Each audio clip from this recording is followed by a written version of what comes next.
আমাদের এই দুই কন্যার বিয়ে এই বছর প্রথম বছর এটা আমাদের। তো আমাদের চোদ্দোরপল্লী দুর্গোৎসব কমিটি আর জগন্নাথ মন্দির কমিটির তরফ থেকে এই বিয়েটা আমরা অনুষ্ঠানটা স্টার্ট করেছি এবছর প্রথম। এটা আমাদের প্রথম বছর। এছাড়াও আমরা প্রত্যেক বছর আমাদের দুর্গাপুজো কমিটি থেকে প্রচুর কালচারাল প্রোগ্রাম আমরা করি। যেমন গতকালকে আমাদের আঁকা প্রতিযোগিতা হয়ে গেছে। এই আঁকা প্রতিযোগিতা এবং আমাদের বাৎসরিক একটা ক্রীড়া প্রতিযোগিতা হয়, সেটা আমাদের জানুয়ারি মাসে হয়। তো এই অনুষ্ঠানটা করব বলে আমরা ওই অনুষ্ঠান সূচিটাকে পিছিয়ে নিয়ে এসেছি। তো সেটা গতকালকে অনুষ্ঠিত হয়ে গেছে। আর এই অনুষ্ঠানটা আমরা আজকে ফার্স্ট এবছর প্রথম করেছি। আমাদের আগামী দিনে আরও অনেক ধরনের পরিকল্পনা আছে, যেগুলো আমরা বাস্তবায়িত করব আস্তে আস্তে।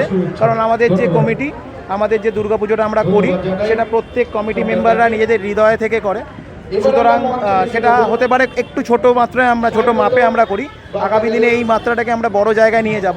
আমাদের মেন উদ্দেশ্য দুর্গাপুজোটাকে একটা মাত্রায় রেখে আমরা অন্যান্য আনুষঙ্গিক যে আমাদের কর্মসূচি, যে সামাজিক কাজকর্ম, সেইগুলোকে আরও বাড়ানো। যেমন আমাদের আগামী দিনে আর একটা কর্মসূচি রয়েছে, আমরা আজকে এটা প্রকাশ করছি সবার সামনেই। সেটা হচ্ছে যে আমরা কিছু ছেলেদের, দুস্থ ছেলেদের, দুটো ছেলের দায়িত্ব আমরা নিতে চলেছি আগামী দিনে। এরকমও একটা কর্মসূচি আমাদের রয়েছে। তাদের পড়াশোনার যে দায়িত্বটা, সেই দায়িত্বটা আমরা নেব। আচ্ছা, আনুমানিক কতজন মানুষ এখানে নিমন্ত্রিত? আনুমানিক দেখুন, আমাদের দুটো পাড়ার সমস্ত পল্লীবাসীদের কাছে সবাইকেই বলা হয়েছে, প্রত্যেকে, এবং এখানে রয়েছে আপনারা দেখতে পাচ্ছেন।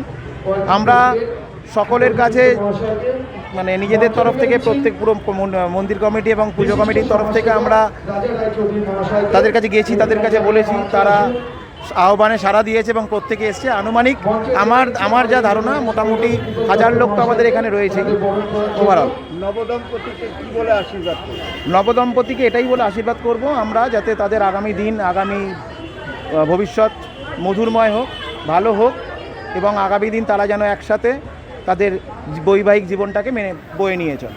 আগামী বছর তাদের নিমন্ত্রিত থাকবে। একদম, আগামী বছরের জন্য তাদের নিমন্ত্রণ থাকলো। আমাদের আগামী দিনের বা আগামী বছরের কর্মসূচি আমরা দু কন্যা থেকে হয়তো আরও একটু বাড়াতে পারি, সেটা দেখব আমরা। আমাদের সামর্থ্য অনুযায়ী আমরা চেষ্টা করব। তো তাদের আমরা এখন থেকেই নিমন্ত্রণ করে রাখছি। তারা এসে আগামী দিনে যারা নবদম্পতি হবে তাদেরকে তারা আশীর্বাদ করবে এবং তাদের বিয়েতে উপস্থিত থাকবে। সোমনাথ মাইতি, চৈতন্যপুর। আজকে নতুন জীবনের একটা শুরু হতে চলেছে, এটা নিয়ে কতটা আনন্দিত, কি বলবে? অনেকটাই আনন্দ লাগছে। আচ্ছা, তো হবু বউয়ের নাম আন্তনি।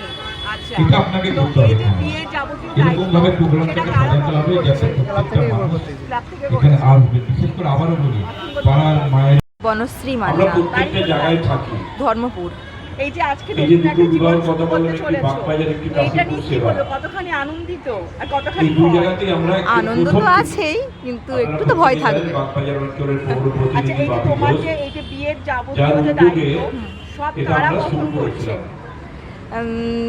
এখানকার যারা দায়িত্বে আছেন ওনারা করছেন।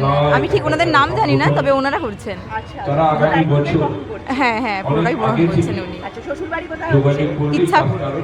হ্যাঁ ভালো থেকো। হ্যাঁ।